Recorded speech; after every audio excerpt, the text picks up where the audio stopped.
दंडकारण्याच्या शांत जंगलात संध्याकाळचं सोनसळी ऊन पसरलं होतं. पक्ष्यांचा मंद किलबिलाट आणि त्या शांततेत प्रभू श्रीराम ध्यानस्थ बसले होते. त्यांच्या मुखावर अपार शांती होती. जणू संपूर्ण विश्वाचा भार त्या शांत स्मितहास्यामागे लपलेला होता. तेव्हाच दूर कुठेतरी जंगल हलत असल्याचा आवाज झाला. पण प्रभुराम अचल होते, कारण त्यांना माहीत होतं भक्त येत आहे.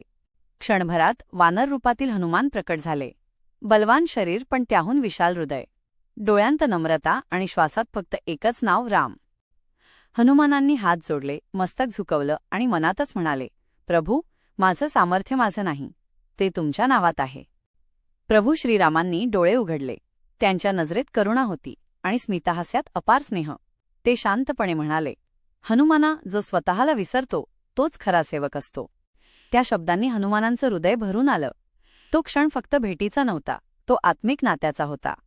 त्या दिवसापासून हनुमान फक्त वानर नव्हते, ते झाले रामकार्याचं जिवंत प्रतीक. संकट आलं की ते पुढे उभे राहिले, आणि विजय मिळाला की पुन्हा नम्रपणे मागे गेले. कारण त्यांना एकच सत्य माहीत होतं, रामापेक्षा मोठं काहीच नाही आणि सेवेपेक्षा पवित्र काहीच नाही.